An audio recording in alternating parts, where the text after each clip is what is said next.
Our conversation among ourselves is we have dirty side, which is the Delta triage, and then we have the Charlie side, which is the clean triage. So we use Charlie and Delta so we can separate patients quickly. My job is to do the Delta side. I've been doing this since March. During full year, I keep this on all the time so that as soon as a patient is near me, I bring my shield down.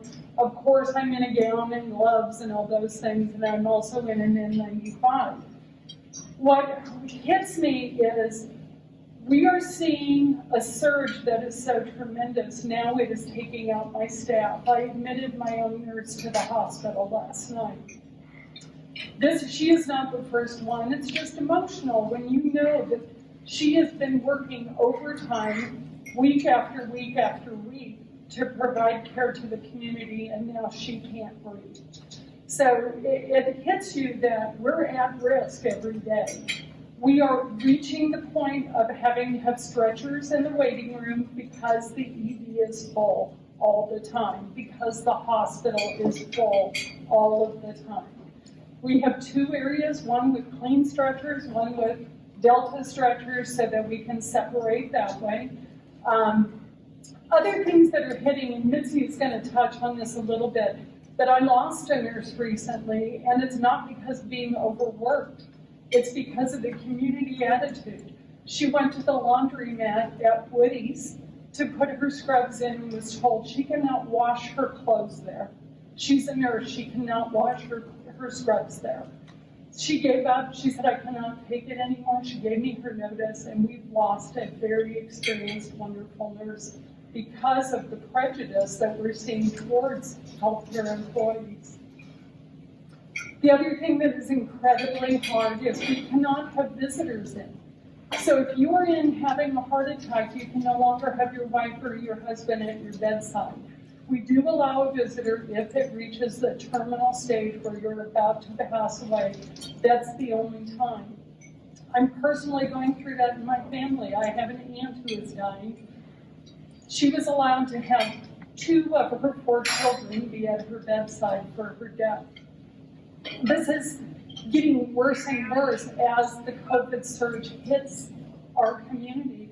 It will become, you can choose which of your children are with you if you pass away. You can't have them all. You can no longer have your clergy with you.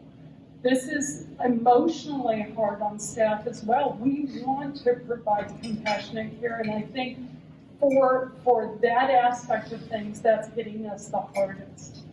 And we're also seeing it in children for the first time. Yesterday, during triage, I had to swab 4 kids. We haven't seen that yet, and I think it's because the community social distancing rules have kind of been lightened and parents are letting kids play together, so now we're seeing COVID in children as well. We've had to fly kids out who are intubated.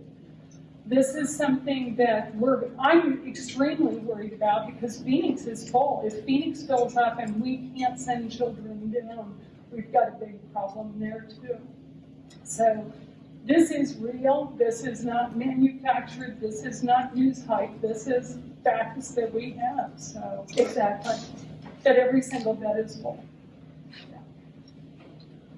The other thing we're seeing a lot of, and Marianne can touch on, but the stress in the homes, the domestic violence, the suicides, the behaviorals, every day we're dealing with that in the ED. In addition to COVID, people are trying to commit suicide or the stress in the community is tremendous. The stress in the community is unbelievable. When I look at the number of suicide attempts we've had this month compared to June of last year, it's about double. So it is really hitting abuse of alcohol and drugs was all up because people are stressed out. You know, a lot of people lost jobs, so that adds to stress, not just the health component of it. In the EDs, we teach a lot.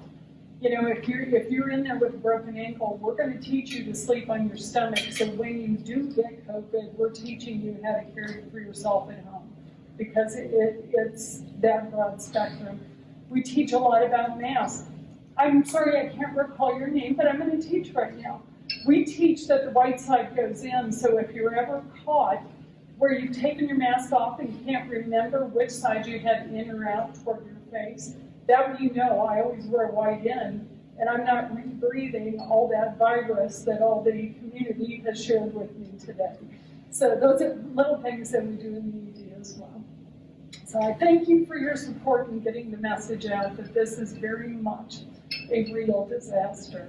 It is very much hitting our community, and it is so sad to see families this torn apart where your wife might be in the bed and you can't be here, and the best we can do is we have great technology. We can allow you to talk to your family member through computers in the room. They all have audio, and that is very, very helpful for the emotion.